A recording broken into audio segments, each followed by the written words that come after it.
Oh, hello. Sorry, I was just... Hello, I'm Adam, hailing from partsFUNknown, and we are talking about John Felix Anthony Cena Jr. Have you heard of him? If not, here's a handy little cheat sheet, a dummy's guide to Mr. You Can't See Me. Our story begins back in OVW with 250 pounds of veiny trouble. You look at these muscles. Look at these muscles. Believe the prototype, that's the prototype. Someone get Vince McMahon a wet wipe. Made a stir in June 02 on the main roster. Oh, it's true. Last name aggression, first name ruthless. Endless repetition meant the gimmick was toothless. Months after debut, he'd be scrapped, at least until Stephanie heard him rap. A brand new gimmick was concocted. Mr. Thugonomics achieved his doctorate. Jewelry cashing, basketball fashion, vanilla ice freestyle, lot of gay bashing. Ran around with B-squared, US champion. Stabbed in a nightclub, US champion. 2005 WrestleMania. Won a world title. His run got samier and samier as it went along, and long by long, I mean fucking long. Hundreds of days of belts spinning, winning, endless winning. 4 words carved on wrestling soul. John Cena wins. Lol. Shoulder block, hand to the face. Back body drop, knuckle shuffle AA. A full decade of babyface, resisting change and laying waste. Edge, Umaga, The Orton, Junk, DX, Nexus, CM Punk. Lost to Rock. Thought he'd try it, beat Brock, beat Rock, beat Bray Wyatt. But in 2015, something changed. Cena showed us just a little glimmer of range. The US Invitational, a sensational creation that sees C Nation leader slip down the card and working harder, testing wrestling's newest names. Rollins, Owens, Styles, Reigns, all beat Cena, proved they could, as Big John moved to Hollywood. Stops back in, on occasion, pops a rating, he's a free agent, a legend almost laid to rest, a measuring stick to gauge the best, hustle, loyalty, respect, and then he got killed by a clown. So we haven't seen Big John since he was deleted, erased by The Fiend. Promised he wouldn't be at this WrestleMania. Nobody believes you, John. But honestly, that's fine. You could write a line under John Cena in WWE today and it ultimately wouldn't change anything. But there is one run left on the table. Just one loose end that needs tying off. One last John Cena story to tell. Let me have a go. Now, before I jump into the booking, this episode of How Adam Would Book is brought to you by Surfshark. Do you want to tell content companies that region lock their entertainment, "You can't see me"? That's John Cena's catchphrase. Then try Surfshark VPN today. Surfshark provides you with secure access to servers in over 60 countries with their own exclusive streaming content like HBO Max or Hulu in the US, Japanese Netflix, BBC iPlayer, whatever region-locked content you want to watch. Surfshark offers you top-of-the-line security as it automatically blocks more than 1 million known malicious websites, phishing methods, and other threats, telling them, "You can't see me." That's John Cena's catchphrase. Get Surfshark VPN at surfshark.deals/jamnatjam. Enter promo code JAMNATJAM for 83% off and 3 months for free. Again, that's surfshark.deals/jamnatjam. Enter promo code JAMNATJAM for 83% off and 3 months for free. So, John Cena's done everything in wrestling, including your dad, and you could honestly make a good case for him being done. He's done being the hot star, the dominant champ, the company spokesman. He carried the WWE on his back for a full decade, admittedly with a whole bunch of empty-feeling, implacable buzzwords and shallow, almost inhuman idealism, before becoming an older, more emotionally resonant legend who can feel his time in the sun drawing to a close, allowing the failures to slowly creep up, not having a road to Mania 34, having the Undertaker spank his noob ass, putting over the current gen, having a silly barbecue dad haircut, the weird Jackie Chan punch phase that all middle-aged men go through, I guess, and yeah, being metaphorically and literally destroyed by The Fiend. For a superstar that's always felt encumbered by unique baggage, by the unique weight of being loved and hated and respected, and a megastar who's been a tentpole of the industry, but also the embodiment of a corporation and that corporation's disconnect with its fans until that legacy passed to a certain large dog. At WrestleMania 36, that insider-soaked character assassination is a strange but oddly fitting way to draw a line under the strange John Cena as he becomes Hollywood John. But it's also a bit too abrupt an ending. Like, it's helped The Fiend that Ferdinand the Bull hasn't come back, but there is a way to have him return for one last run that still honors the Funhouse while still dealing with the last loose thread, which is Ric Flair's record. Now, officially, Ric Flair has 16 World Championship title reigns in his wrestling career, the most of all time. It's actually close to 19, but whatever. At the Royal Rumble 2017, Dominic Toretto's brother tied that record by beating AJ Styles. This historic reign ended legit only 2 weeks later, and he hasn't had a world title since. By next year's WrestleMania, Agent Jack Burns will have gone 5 years without holding a world title in WWE, which is the longest he's ever gone, including his stint in OVW. Now, the man who voiced the legendary John Cena Stone has gone on record saying that he wants to leave those memories alone and not break Flair's record, and that is a rare lapse in programming for the world's veiniest computer. The boys down at the lab are going to catch hell for letting that one slip through. But here's why John Cena absolutely should break Ric Flair's record. First of all, the story's a draw. For better or worse, Fred's imaginary dad is still possibly the biggest star in wrestling today, even when he's not around. He's a giant crossover star. He's not won a title for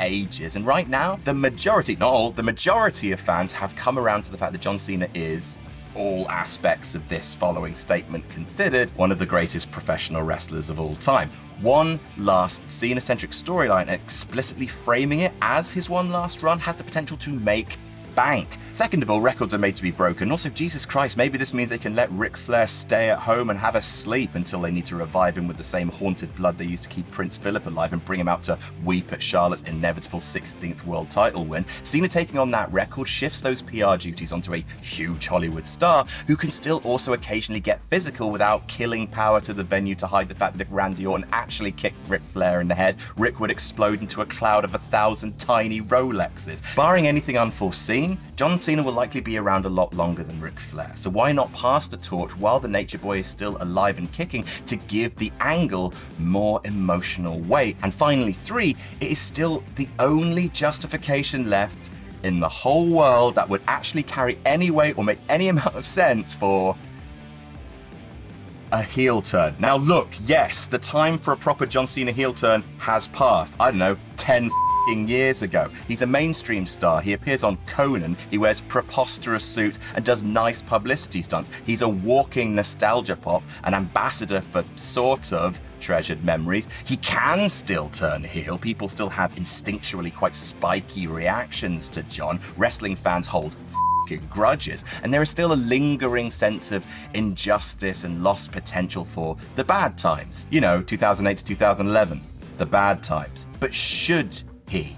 Would he? I mean, he's made peace with stuff. What could possibly motivate John Cena to tarnish his legacy apart from, I don't know, maybe from a championship perspective, being officially the greatest wrestler to have ever lived? Maybe that does something to a person. So this story actually starts at WrestleMania 37, and this, by the way, is the closest you'll get to me booking WrestleMania 37. I just don't want to do it this time round. It's a Firefly Funhouse match with Randy Orton, and like John Cena's Funhouse match, it's a dissection of Randy Orton's history. At one point, the Viper has Bray on the ropes. Bray says, "This makes sense. All of our history..." I can't do an impression. At one point, the Viper has Bray on the ropes. Bray says, "Yowie, wowie! This makes sense because all of our history, Randy, and they still won't let me be your true enemy because you've always been promised to another." And Bray clicks his fingers, taps his heels together 3 times, and John Cena appears in the ring. He's scared, confused, he's grown a huge Jumanji beard. Bray dresses in a circus ringmaster's hat and coat saying, "Roll up, ladies and gentlemen, for the 831st time ever, John Cena versus Randy Orton." Cena looks around him and runs off, smashing through a pair of double doors into the outside world. Bray says, looking directly down the lens, "I guess even John didn't want to see that again." And then the funhouse continues. So John Cena is, according to official canon, back in the WWE universe. I will be damned if I don't keep my spooky clown continuity tight in the Adam Cinematic universe. John Cena appears the next night on Raw, clean shaven but still spooked, not quite the same as he used to be. He says, "For the last year I was forced to examine my life, my career, my place in this huge WWE universe. Being gone for a year, maybe WWE's moved on.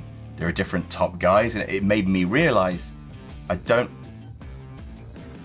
think there's anything here for me anymore. I'm just not feeling it.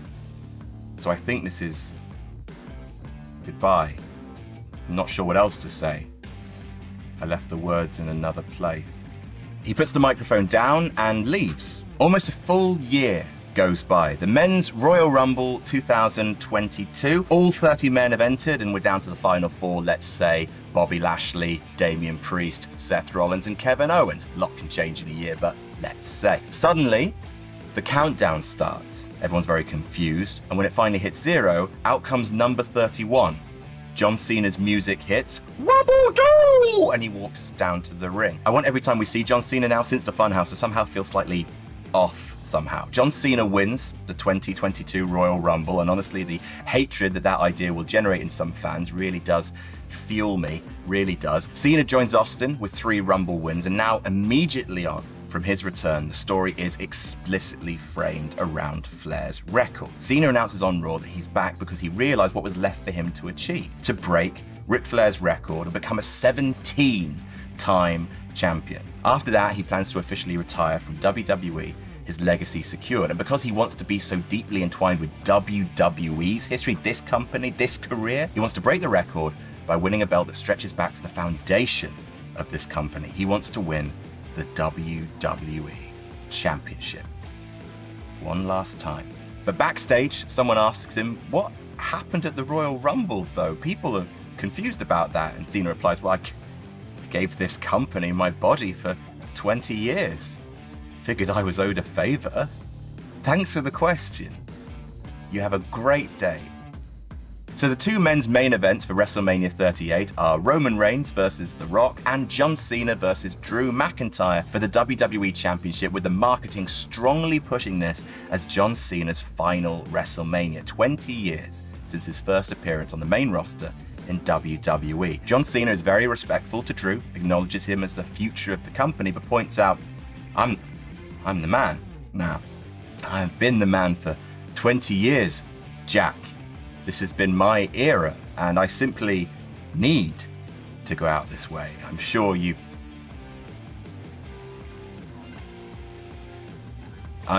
understand. On the go-home Raw before Mania, John Cena calls not his opponent, but Ric Flair down to the ring. He has a pair of armchairs brought into the ring, and the 2 men sit across from each other. I wanted to talk to you man to man about your record. Here, have my cushion, gives the cushion from his armchair. Rick, for the longest time, I didn't want to break your record. I feel like I could have, but out of respect for you, I thought it was best to leave the memories alone. But recently, I've been thinking about the mark I'm gonna leave on the company. And look, I don't want to retire with any regrets, like, well, I'm asking for your blessing, Rick. If you want, there's still time to call this whole thing off. And Ric Flair says, how dare you, John? I didn't get to 16 world title reigns by asking for permission. You're John f***ing Cena. You want to be the man? Then be the man. Or maybe you don't have what it takes to be the man. And he slaps John. John slowly stands from his chair, puts both hands on the arms to Rick's chair, leans over him, smiles, and brings him up into a big hug. WrestleMania 38, the match between Drew and Cena, and for the record, I do think that Drew has everything it takes to be the absolute top of his era alongside Roman Reigns. They just need to give him fun stories that aren't about Randy Orton murdering old men with Splinter Cell goggles for 6 months straight. At the end of the match, Cena's hit an avalanche AA, but nothing's keeping Drew down. The ref takes a bump, and John Cena, frustrated, looks at the referee, heads out of the ring, picks up the WWE title, brings it into the ring. He stands there staring at it. Would he? Could he? Drew's getting to his feet. Cena then lays the title on the mat, picks up Drew for an AA, and plants him right on top of the WWE Championship. He throws the belt out of the ring, covers Drew. 1, 2, 3. John Cena becomes a 17-time world champion. He goes around hugging kids, smiling wildly, and taking it all in. Everything he's owed. The next night on Raw, there's a big ceremony, which is hyped up as Cena will retire. He's gonna vacate the belt, and he'll have done everything there is to do in wrestling, but everyone notes how it just feels wrong. In the ceremony, Ric Flair hands over the WWE Championship to John Cena, passing the torch officially, and says to him, hey, I know how you did it. I'm Ric Flair. I mean, I understand more than anyone else in the world can ever understand, but I just got to be sure, the way you're acting, that you know how you did it. Cena smiles, gives Rick a playful slap on the cheek, and then a slightly harder one, and then a slightly harder one. Then he stops and smiles and says, "Now I'm the man." At the end of the promo, he thanks the fans and lays the title down in the ring, and he goes to leave, but then thinks for a moment. He comes back and picks up the belt, and he says, "This belt means more than that. I am your WWE champion. I am John Cena. I believe in hustle, loyalty, and respect, and that will never die, and I shall wear this with pride. I'm going to take this to Hollywood so that everyone can see just how much I love WWE and how much I love each and every one of you. I love you."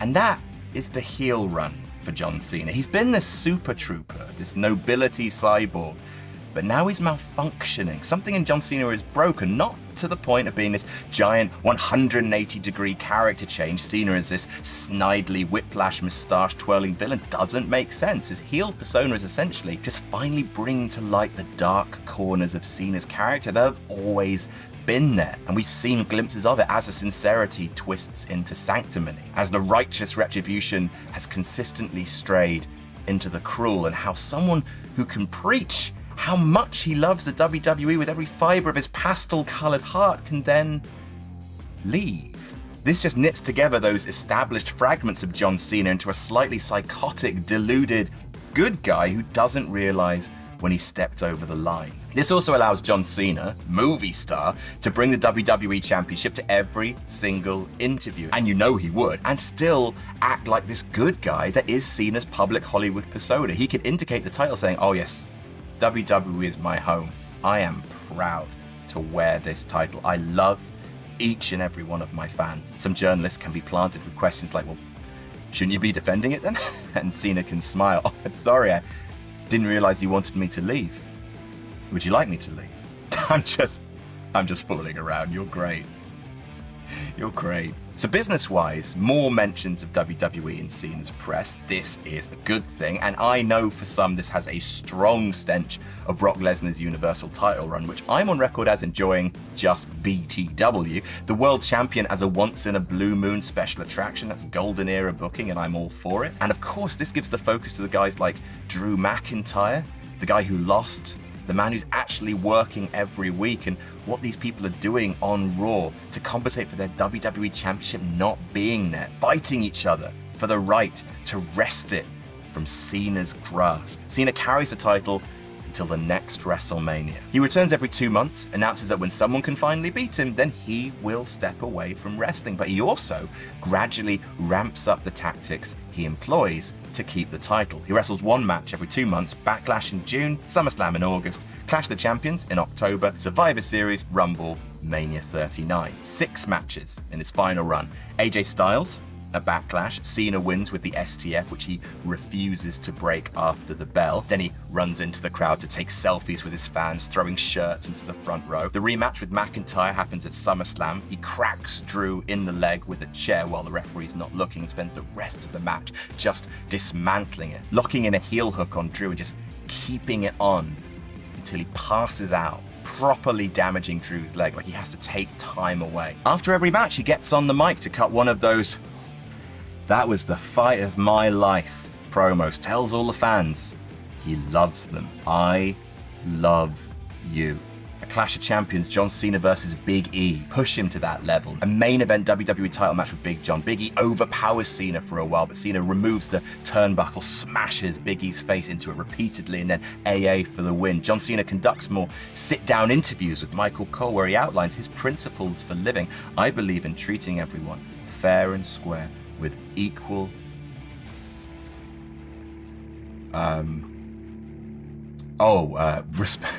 respect." At Survivor Series, John faces the Universal Champion Roman Reigns and loses. But because the title is not on the line, he refuses to retire. He believes very strongly in being a man of his word. At Royal Rumble, he takes on Bobby Lashley, this time resorting to a low blow and a belt shot to the head to keep the title. And you can see he's starting to unravel. He's showing up to interview slightly disheveled, saying, "Nah, the fans have always booed me. It's fine. I'm John Cena. Let's go, Cena, Cena. Besides, but they always react to me, and for that, thank you. I love you. I carry you with me in my heart every day when I'm out there making movies, inspiring countless generations.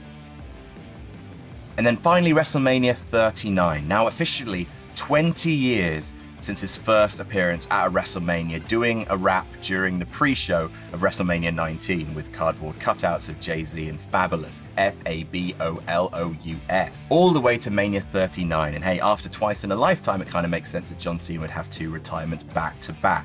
Still not as many as Terry Funk. Now we have a choice, I think, who to face John Cena here. For me, it's a coin flip between Drew and Keith Lee. Now, the part of me that's trying to think like WWE thinks says this is the time you have Drew beat John Cena, clean as a whistle, truly cement himself as the man. And maybe other people need that, maybe, more than Drew.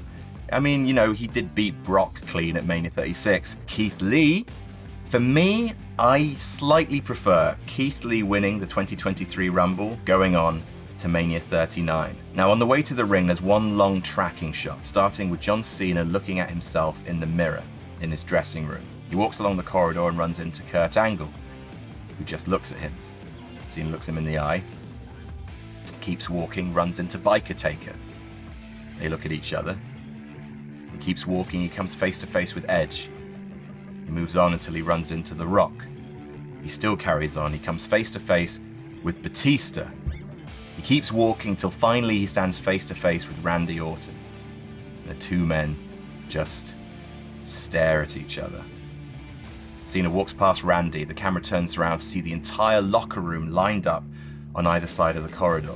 He walks through them, head down, through Gorilla, turns and gives one last look at Gorilla position. Vince sitting there. Before his music plays, and he walks out. During the match itself, Lee and Cena can beat the holy shit out of each other, please, before the ref, like last year, goes down. Cena heads to the timekeeper's area, grabs the title, brings it into the ring, and looks at it for the longest time. And finally, he casts it aside. He goes for one last AA. Keith Lee counters it, pushes Cena to the ropes, pops him up into a powerbomb position, jumps and plants him with the world's biggest spirit bomb. Keith Lee beats John Cena in the main event, officially retires John Cena. I really like it, and Keith's really good enough to make that spot with enough consistent booking. Please don't forget that Keith Lee is fantastic. The next night, Cena says goodbye to the WWE Universe, but for real this time. He sort of gives a speech that encapsulates John Cena as both a face, as a polarizing figure, but also this final unsettling heel. He says, WWE will always be my first home. It's not my only home. For the longest time, I needed to be here.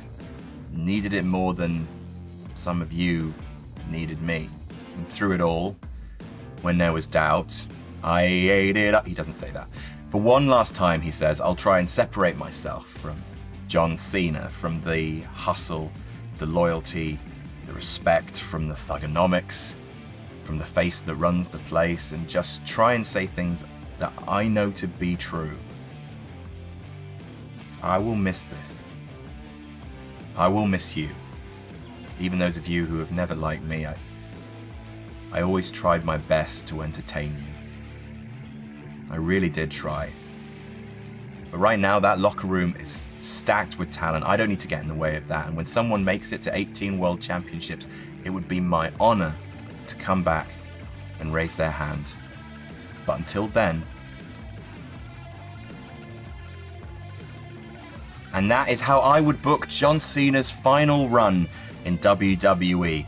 Did you hate it? I did give John a title and a Rumble win, so you head right on over to those comments. Make sure you turn the caps lock on. That's how I know you really mean it. But serious though, hope you enjoyed it. I enjoyed making this one quite a bit. And yes, let me know where else in the comments you'd like me to book. And please subscribe to partsFUNknown if you haven't already. Really, really means a lot. Check out the top of the description link for a link to Surfshark, who were really cool in sponsoring this episode. Really appreciate that. And then yes, subscribe. We've got loads of other really nice things here. Bye. I'm so bad at outros. Bye. Jam that jam.